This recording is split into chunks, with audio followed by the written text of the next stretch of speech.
entire history of Latin American colonialism by the United States. And that's why they're able to see that the struggle in Palestine is the same struggle as their own liberation struggles. And that's why they're saying that solidarity. And I think that that's something that we truthfully have to recreate here at home, because we have to keep on going and saying that while there's people here in the United States who don't have jobs, who don't have health care, who don't have any of the basic things that they need, right? Their government is sending their tax dollars in their names, but without their consent, $15 million a day to Israel, and sending $500 million a day to occupy the people of Iraq and the Middle East. So these are real sort of ties of solidarity that exist that we can't say, like Nadia said, that is not our struggle, regardless if you're black, white, Latino, or anything. That we have to recreate that here, and we can't see that the ceasefire is a call to not stay out in the streets. So please sign the sign-up forms.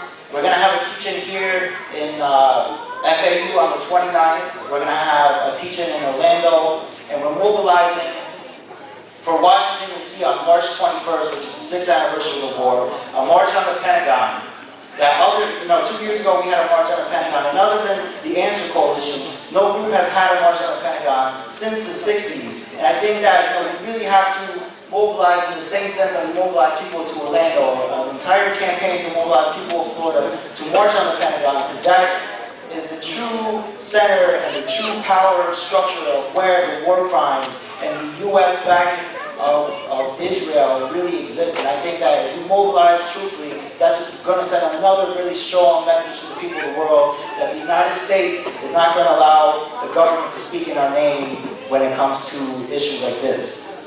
And just to end, like I said, we're working with CARE, and I just spoke to Altaf Ali before we walked in here, and he wanted me to mention what happened yesterday, right? And like I said, this is really an important time for the people in the Muslim American community, the black and Latino and white communities to really come out in full force to fight racism.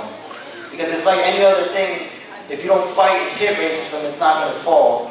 And I think that the realities of the racism that exists against, our people, I'm not going to say you people, our people, is real and relevant, because in the streets of Fort Lauderdale, there was a demonstration with a group that oddly calls themselves Americans Against Hate, right? But they're really Americans for Hate, who came out to demonstrate with the mayor of Fort Lauderdale against the campaign that CARE has done in South Florida, where they put billboards, a lot of you may have seen, and banners on buses that try to open people up to have a real understanding of Islam and to really combat in a real way the racism and bigotry that has existed since 9/11.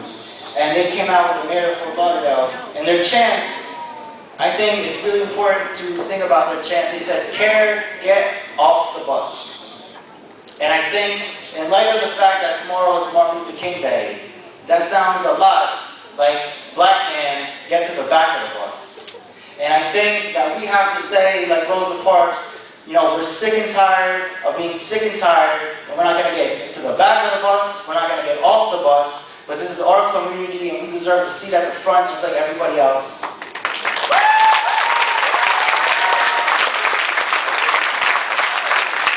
We have to tell the mayor of Fort Lauderdale that we're not going to have a Bull Connor in South Florida, right? If you guys know Bull Connor, he was the one who unleashed dogs and fire hoses against the black liberation struggle in the 60s. We're not going to have any of that here in South Florida. So we have to continue to fight, we have to continue to struggle, and don't get fooled by the ceasefire. Because under the context of imperialism and the colonial project of the United States and Israel, peace, or the so-called peace that Israel and the Zionists are trying to put forward, is only the prelude to the next war. And unless we fight the system that allows racism and war to carry on, then we're just going to keep fighting until we have the just and free society that we're all fighting for. Thank you.